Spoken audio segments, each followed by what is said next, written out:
Hello everyone, my name is Anisha Bunga Armethia Fitriane. My student number is 92 and I am from class F Putri DEE UMS 2020.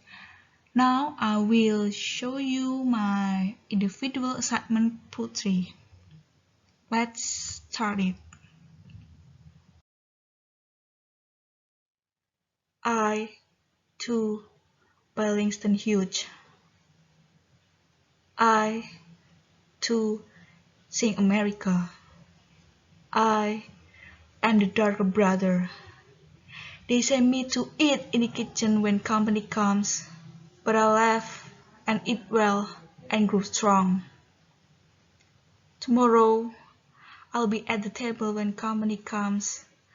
Nobody'll dare say to me, eat in the kitchen then. Besides, they'll see how beautiful I am and be shamed. I, too, am America. After reading the poem, I get the three dominant elements. The first is the theme, the second is the form, and the third is sound devices. Now I will elaborate to you one by one. The first dominant element is the theme. The theme is also known as main idea of the poem. The poem The poem I chose is talking about racial segregation.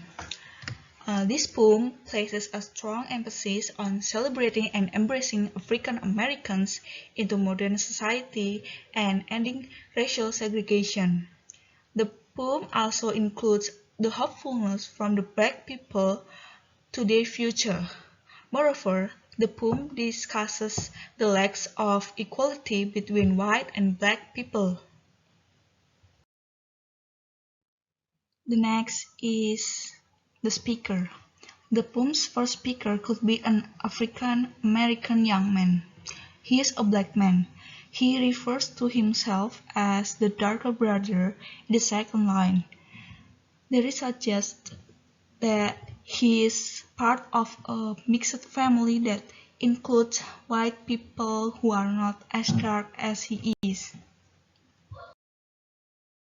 And then we get the setting. The poem's head is literally in a house of mixed family.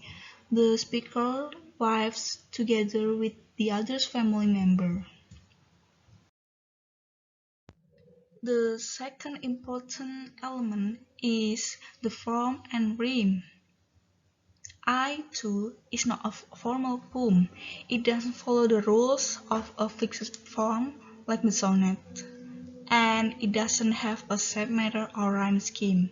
Instead, it is written in 5 stanzas consisting of anywhere from 1 to 7 lines. It is a free verse poem with the short lines and strong enjambment that free verse poets often employ. The speaker has a strong reason to refuse Putri's traditional form. I too is about the dignity of Black life in America. The speaker suggests that Black people are beautiful and worthwhile on their own terms. It makes sense then that the speaker of I too would avoid using devices like meter and rhyme, which are associated with European poetic traditions and with the predominantly white cultures that produced this poetic tradition.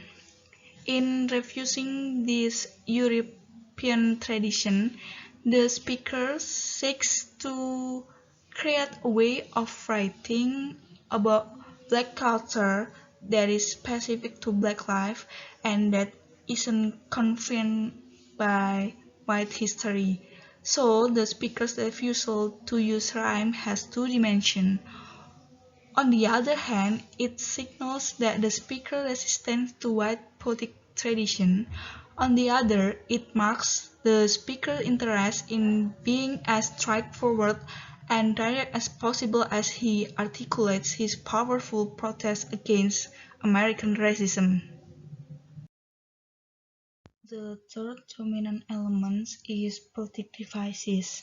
We are going to talk about extended metaphor and repetition. Number one is extended metaphor. To find the extended metaphor, we must read throughout the entire poem instead of just a few lines of the poem. To elaborate metaphor, we are going back to the setting. This poem uses house for setting, with its black and white family and its segregated spaces, is really part of an extended metaphor that describes American history and culture. The house is a metaphor for America itself. The events of the poem resonate with the complicated and ongoing history of racial injustice. So the setting of the poem could also be considered to be America as a whole. Number two, repetition. Repetition itself is the repeating of a particular sound devised to create an effect. To create emphasis, a poem may repeat words or lines with the poem. In this poem, the writer further uses some repetition to develop his argument. As we know in the opening of the poem, with I too sing America, proving that it is a song of many different voices, equal in importance, and should include African American as well. It is important to note that the poem closes with I too am America because it clearly shows the shift in the speaker's mentality from the opening of the poem. The speaker opens with this passive statement and uses the kitchen analogy to explain why African American, including himself, should be considered as equally valuable. However, the poem then ends with the incredibly assertive and almost forceful statement that I am America, which shows that he believes African Americans deserve and have earned the right to be considered equally. Throughout this poem, it is evident that the writer envisions a future where African Americans are no longer discriminated against and accepted by the rest of America. The other example is when the speaker repeats it in the kitchen and when company comes. The speaker is contrasting the current situation with the situation he hopes for in the future.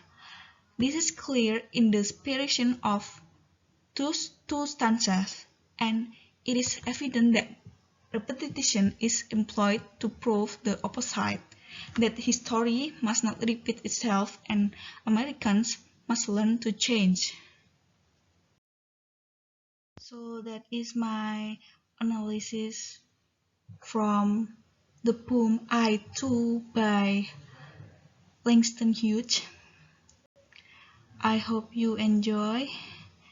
Thank you for watching. Wassalamualaikum warahmatullahi wabarakatuh.